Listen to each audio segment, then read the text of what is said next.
Welcome, Courtney Adams, to Coaching in Session. How are you doing today? Good. How are you? Doing well. Thanks so much for coming on. Today, I have you on as a health coach, but you're no regular health coach because the aspect that you come with health coaching is different than many other people. We're just going to think about a health coach as someone's going to help with my nutrition and my fitness, my overall health. But sometimes the body is not going to make it easy. Sometimes the body is going to act against itself. Sometimes the body is going to be our worst enemy. But we need to know our enemies. We need to know ourselves. And the work that you do is going to be looking at the difficulties that can make a person become healthy, maybe not only in the body, but also in the mind. In your own words, can you tell the world who you are, what you do, and how you help? Yes, thank you for having me.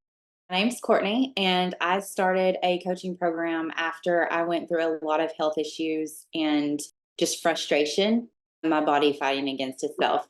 My program is called Level Up with Courtney. And I've just seen industry of fitness, it's always count your calories, do this, do that. And I did all those things. And I hear so many women saying, I've done it all. I've done all the fads. I've tried all the easy fixes. I go to the gym. I eat right. And nothing was happening for them. And going through having autoimmune, PCOS, insulin resistance, depression, and you just get frustrated. I got the tools from a coach, and now I want to help other women. You have to, I wouldn't say put in more work, just different work. Different tools are given. Women, a lot of times, can't just do cardio. A lot of research now has shown weightlifting is more for women. It doesn't mess with our hormones and things like that. Have just started reaching into the network of just helping women understand their body, what they're going through, and the right tools to actually get the results that they're wanting. Not only weight loss, but healing their gut, helping with brain fog, energy, getting their life back. Kind of like my kids said, they're like, we got our mom back because I couldn't enjoy anything. I couldn't enjoy vacations. And now I can do whatever I have three boys I got to keep up with, and I can do whatever they're wanting to do. And before I couldn't. So just helping women get their life back. The name of your program is called Level Up, and the program can be called necessarily anything that's going to be boosting an individual. But when we look at the mindset of leveling, upgrading ourselves, it is something that we do have to look at because some people, they might accept where they are. They might say, my circumstance, I accept where I am. I don't have to change. I don't have to level up. I am perfect just the way I am. But the aspect of leveling up is changing our situation, our circumstance, who we are. Why level up? I think because during when I started my own journey with health, I noticed such a change in my whole life, not just in the fitness part, but in the mindset. I was a people pleaser. I very much wanted to get everybody's approval, and it held me back in so much of my life. So I feel like honestly, when I started this wellness journey, it is all mindset. I mean, that's if your mindset is set where it needs to be, your body can pretty much do whatever it needs to do. When I was trying to think of a name, I looked back on my own journey, just all aboard, like what happened. Everything grew. The business that I was in at the time grew. I mean, everything just changed. My home life, it just seemed like my life was leveling up just from taking those small steps each day and the small habits that built what I do every day. It started out with small little things and then just building on those. I love the aspect of leveling up. It's just sometimes when you tell a person they have to change, it's just like, why do I have to change? I'm okay where I am. And sometimes people, they don't see it. They just see the problems that they have in their life, and the world should change and not themselves. The world needs to level down instead of me leveling up. This is the mentality of many individuals. Do you find that that is going to be the case in some of the clients that you speak with, that you work with, some of the people that you interact with in the world, where their circumstance is going to be bigger than their responsibility to change it? I definitely think that is an issue. Even if like women come to me and they do want results, a lot of the time they don't realize what's going to have to be put in for that.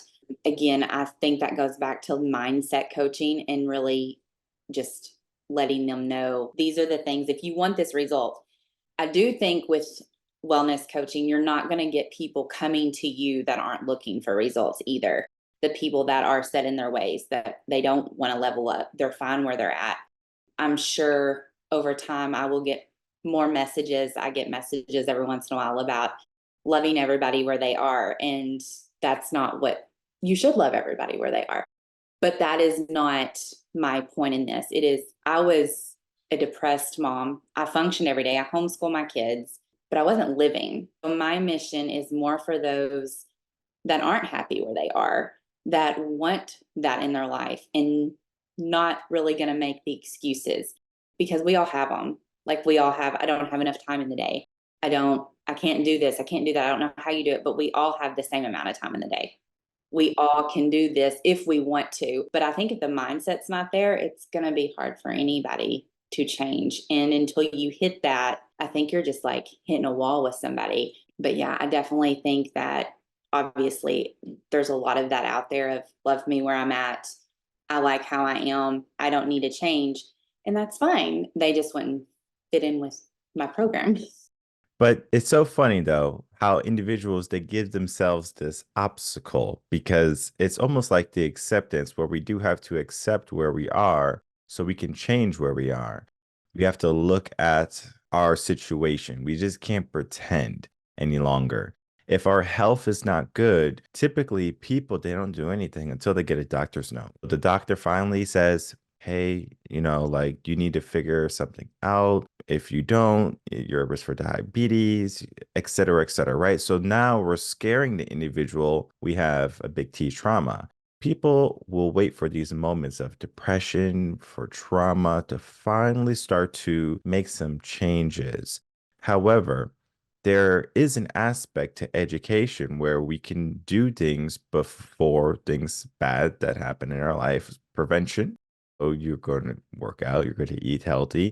These are going to be preventative measures, not until the point where it's just like we get that bad news. And health coaching should be that. It should be more of, well, let's not just fix you because you are at a point where you can no longer treat yourself so poorly, but also let's educate you before something like this happens. So there's two paths that we can go on. We can go on the path of education, or we can go on the path of fixing someone who has finally got to that point, that brink where they need to survive or they're not happy and they want to make some changes. Which path do you want to go on? I would prefer the preventative. I've already been down the other. Yeah, let's do the preventative, right? What do people have to do to prevent big problems from happening in their life? What are some essential steps?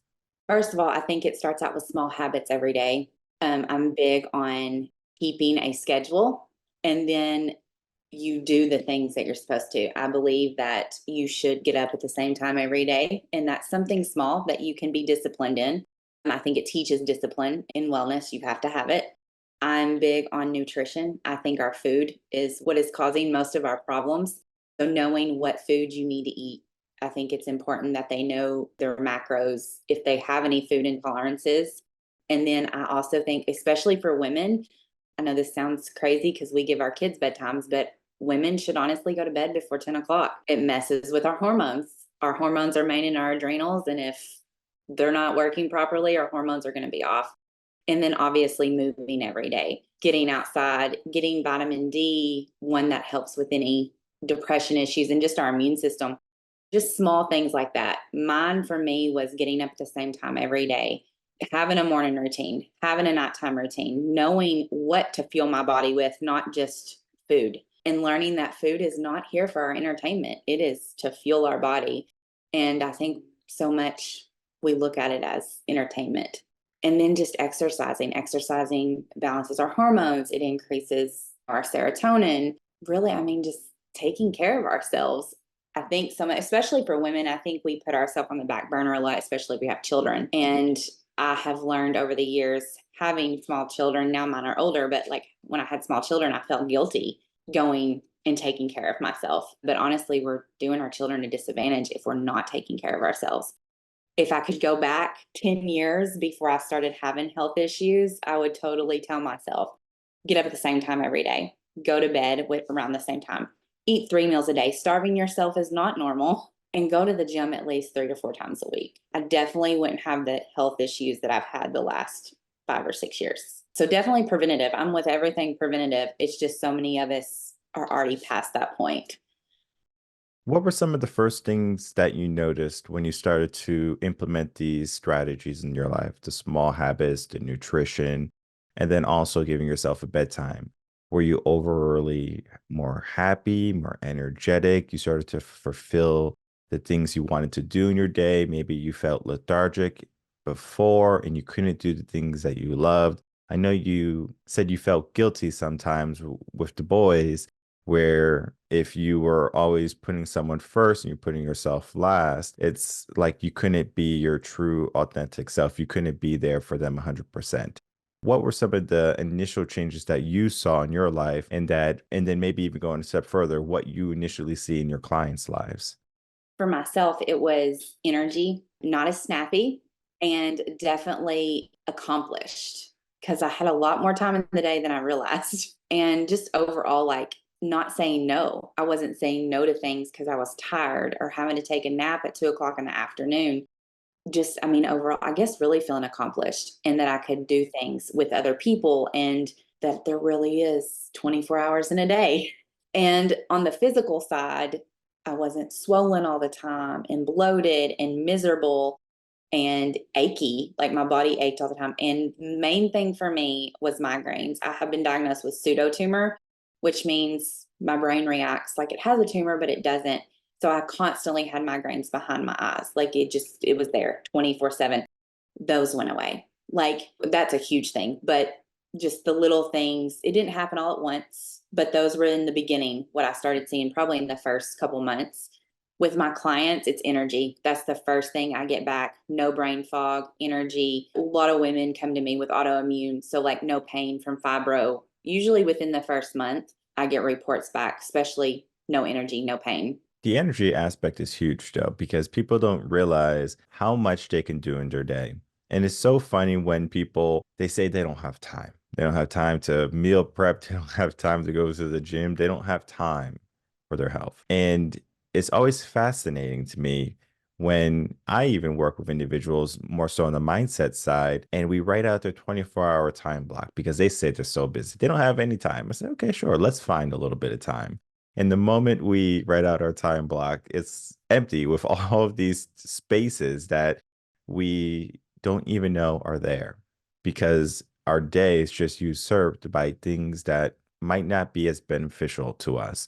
Maybe it be we spend a lot of time on our smartphone, or we spend a lot of time hanging out with friends who don't necessarily bring about good prosperity in our life, because health is not so much of only an individual thing, it becomes a community thing also.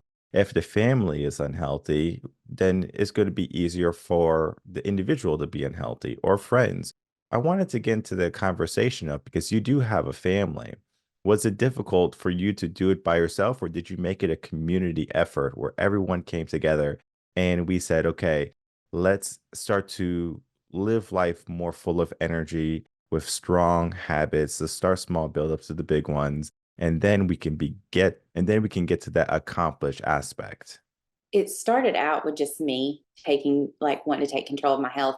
And then slowly my husband was right there. And then my kids all of a sudden were, I want a gym membership. I want to go. Now we have a gym in our garage. So we slowly, it spread into the family. But in the beginning, it was just me. Now they still ate the same food that I did. But now we're all on a schedule. My kids kind of go off a block schedule. They're older. I have 13, 14, and 19. But we all operate, we're all not as snappy, not as grouchy. I realized that my kids, I need to eat on a schedule. Well, my kids needed to as well. They need more snacks than I do. They need protein bars in between and things like that. But looking back, I haven't really thought about it till you said something, but we've all kind of made different changes, and to do that to show my boys, like, the way the world sees health is not necessarily health. As long as you're healthy, and our mindset is, my boys were always, I don't want to do that. So, like, I don't hear that as much anymore. Their mindset is switching. Just seeing that, kind of thinking back about it now, it affects the whole family, and it affects your friendships and everything else because you start setting boundaries as well. Yeah, looking back, it does. It spreads, which is beneficial for the whole family. Yeah, no, I read a study a couple months back about how, like, in the family, the husband, the wife, and then the kids, the wife is maybe, if not the most crucial component to the family's health. If the wife is out of shape, there's a good probability that the kids and the husband are going to be out of shape also. And it's not only about six pack abs. I'm talking about people. I'm not talking about just, looking like supermodels and stuff like that. I'm talking about overall health and nutrition, right? Knowing what type of macros that you're putting into your body, being energetic, all this is going to be health. Yet we have that stereotype of health. Oh, I have to look this way. I have to be able to fit into a size one. I mean, it could be a bit daunting because now people have this idea of what health is, yet health can be many different things. I find that health is very similar to success. You decide what success is for you. Some people think success is being a stay-at-home mom. Some people think success is being a one family income earning household, and that's success because then the wife can stay at home, take care of the kids. Some people think success is having a garage full of sports cars. Some people think success is going all around the world and being able to travel and not have to worry about money. But some people think success is living in the cabins with just a cat or a dog and being perfectly happy where they are. Success can be so different. And health is very similar because people will say, I need different levels of health. And sometimes that can change with our age, especially if we have children. That can change also because when our kids are more active, we're running around with them, health becomes important. But then at some point, maybe the kids leave the house and now health is not a priority anymore. We don't have to chase after our babies. They are grown, they have fled the nest, and now we are just kind of here to do whatever we want again, but yet health is typically not the priority. When we look at health as it is versus success, how can a person know that they're truly healthy?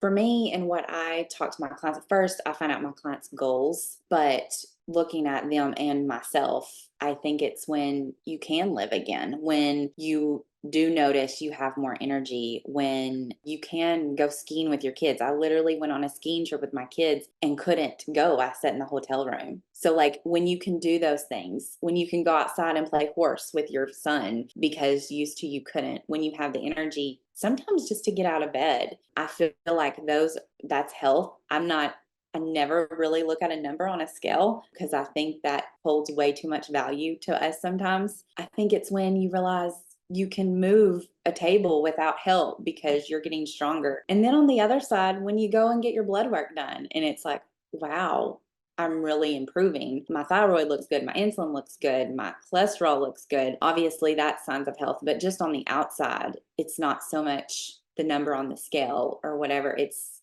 are you living or are you functioning? I mean, that's how I look back. Are you able to do the things that you want to do with your family? Or are you just getting by through the day and just like, can I go to bed? So I think just getting your life back and honestly living. This is interesting because even though we have this aspect of what health is for us, it's always like everyone has to have a say in what healthy is for us. The story I think about is Adele. When Adele first came out, she was a bigger sized lady, and throughout the years, she has made huge changes in her appearance. And many people, they argue of why did you change so much? Why are you so thin now? Because it also gives them, I guess, a pushing component that they should change too. But Adele didn't change for anyone but herself. And people don't realize that people change because they want to change versus society says, oh, you're too big. Oh, you're this way. Oh, you should weigh this much. It's a decision they have to make for themselves. And many people, they pass that to someone else. They say, oh, well, this person wants me to be this, not me. I'm giving my power away. And this is where empowerment comes in because what happens often in our society is we are so quick to relinquish our power and our potential. We have the ability to do so many amazing things, yet we maybe settle for less. We don't want to push ourselves too far away from the crowd, our community, because we don't want to be outcasted. We don't want to be that person that is changing our circumstance and then, in a sense, to the other people who are staying static, being better than that. Now we are fighting this battle of we want good health, we want all of these good things, we want these accomplishments. But there's that outside factor of maybe poor friends, not so much family, but it could be family. There is an aspect to health in that regard, because now people are starting to say, well, I want these good things that, Courtney is having in her life: more energy, more stability, loving her family once more, loving herself again, right? This is powerful. Yet there can be something that stops them, sometimes themselves, sometimes other individuals in society. Health should be, as you said, something that you would choose for yourself. And you're the only person who can say that. If you can go back to your early days, right? Those moments when you felt depressed, when you felt like you didn't have the energy, when you were having the migraines, what's some advice that you would say or give to yourself? Because it would be very similar, I'm sure, to the advice you give your clients today.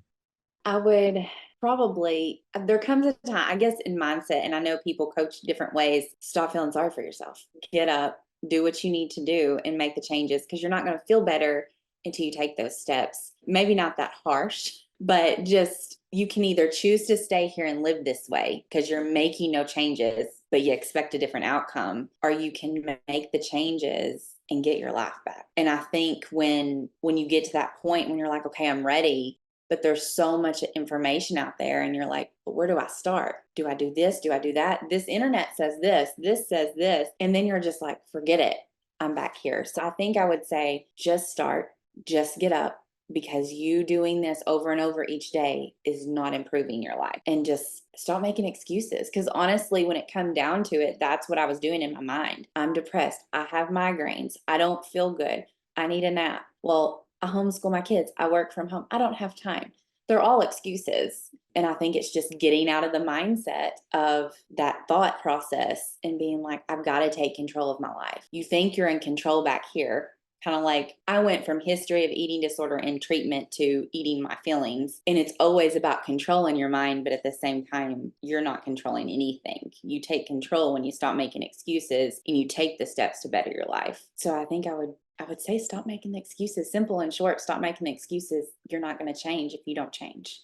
I love the aspect of coaching because coaching is individualized to everyone. And I like to think of it as sugar and spice. And this is a concept that I really paid attention to when I was doing my internship for me becoming a teacher years back now. And there was a kindergarten teacher, and she looked and she sounded so sweet, and it was just like magical, like loved to be in her class. But then she always had this spicy side to her, right? If someone was doing the wrong thing, the kids were carrying scissors upright or something, she would stop the whole show. It's like, oh, we're not doing this. Now it's just spicy, right? And it was so interesting to see the mix. It was a perfect blend. And in a sense, we do have to love and accept ourselves, but then we also have to hold ourselves accountable. We can't let the excuses run rampant in our life. And this is where a coach is there to hold their client accountable. Like, hey, I understand. I've been there. That is so relatable versus someone who's like, yeah, my life is perfect. I had a perfect life. I'm just helping people get a perfect life like me. I'm so perfect. That is more unrealistic, and it was more difficult for a client to see that, okay, this is the beginning, this is the end, right? When you could be a testament of that. And I love coaches who can walk the walk and talk the talk versus like, yeah,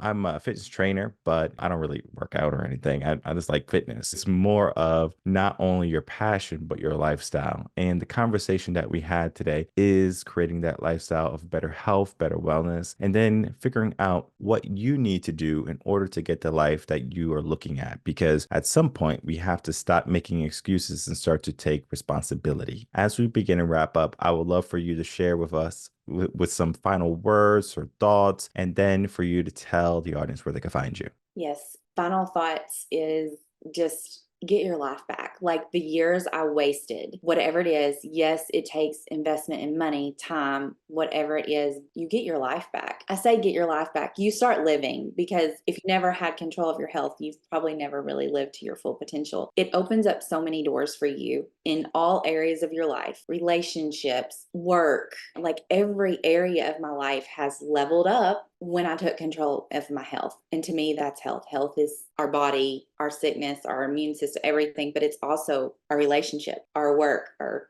environment. Get out of the mindset of poor, pitiful me, because I was there. I walked that walk for years. Get out of that and take control of your life, because right now it's not control, and just get started. Find a coach that you do connect with, and just go for it. Go all in. No excuses. Don't say, well, I'll start on Monday. Do it now. Don't wait till Monday. Don't wait till the first. Don't, just do it now, and just stop with excuses. That's my advice, because I did it for so many years. But you can find me on Instagram, Level Up with Courtney. I have a page on there, and then I also have a website that's levelupwithcourtney.net. Perfect. And I'll make it easy for everyone.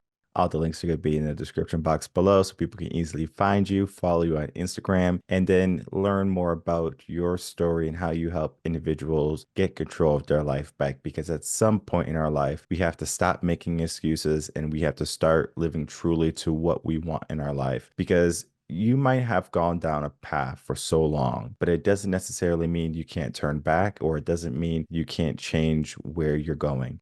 You are not stuck. And if you feel stuck, this is when you need to make sure you equip yourself with a coach, a mentor, a guide, someone who's going to help you along the way. It is easier when you do it with two. If you do it with a community, even better. But the best place I have found to start if you want to make some changes in your life is to get someone who is going to be that partner for you to enhance your life, get more energy, and find an overall wellness and happiness. Maybe it might be a new feeling, but that feeling is going to be something that you should be proud of and you should be looking at or looking for each and every day. I want to thank you so much, Courtney, for coming on, spending some time with us, and talking about your work. Thank you.